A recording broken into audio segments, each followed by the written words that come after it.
Bismillahirrahmanirrahim. Assalamualaikum warahmatullahi wabarakatuh. Baik, kali ini saya akan menjelaskan tentang IoT atau Internet of Things. Internet of Things adalah suatu konsep di mana objek tertentu punya kemampuan untuk mentransfer data lewat jaringan tanpa memerlukan adanya interaksi dari manusia ke manusia ataupun dari manusia ke perangkat komputer. Internet of Things lebih sering disebut dengan singkatan yaitu IoT. IoT ini sudah berkembang pesat mulai dari konvergensi teknologi nirkabel, microelectromechanical system atau MEMS, dan juga internet. IoT ini juga kerap diidentifikasikan dengan RFID sebagai metode komunikasi. Walaupun begitu, IoT juga bisa mencakup teknologi sensor lainnya, semacam teknologi nirkabel maupun kode QR yang sering kita temukan di sekitar kita. Selanjutnya, cara kerja Internet of Things. Cara kerja Internet of Things itu seperti apa? Sebenarnya, IoT bekerja dengan memanfaatkan suatu argumentasi pemrograman, di mana tiap-tiap perintah argumen tersebut bisa menghasilkan suatu interaksi antar mesin yang telah terhubung secara otomatis, tanpa campur tangan manusia, dan tanpa terbatas jarak berapapun jauhnya. Unsur-unsur pembentuk IoT adalah konektivitas, sensor, keterlibatan aktif, perangkat berukuran kecil, dan kecerdasan buatan. Simbol-simbol manipulating AI. AI yang satu ini bekerja dengan simbol abstrak. Simbol manipulating AI termasuk jenis yang paling banyak eksperimennya.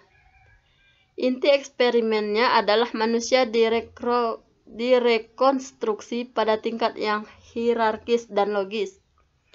Informasinya diproses dari atas, lalu bekerjanya dengan simbol yang dapat dibaca manusia atau si pengembang. Koneksinya abstrak dan hasilnya pun logis.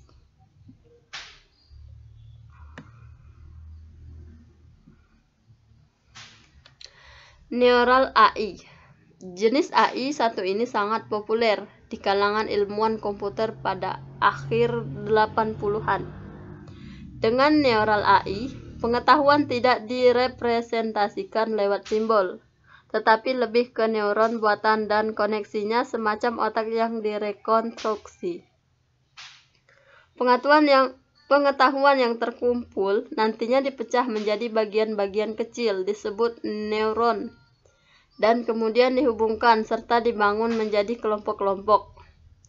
Nah, pendekatan ini dikenal sebagai metode bottom up yang bekerja dari bawah. Tidak seperti simbol manipulating AI yang pertama penulis jelaskan. Neural networks diatur ke dalam lapisan yang terhubung satu sama lain lewat simulasi. Lapisan paling atas adalah lapisan input yang fungsinya seperti sensor. Sensor yang dimaksud adalah penerima informasi yang akan memproses dan meneruskan ke sistem. Ada setidaknya 2 sistem atau lebih dari 20 lapisan dalam sistem besar, lapisan yang tersusun secara hierarkis. Lapisan-lapisan itu yang mengirim dan mengklasifikasikan informasi lewat koneksi. Perkembangan Internet of Things.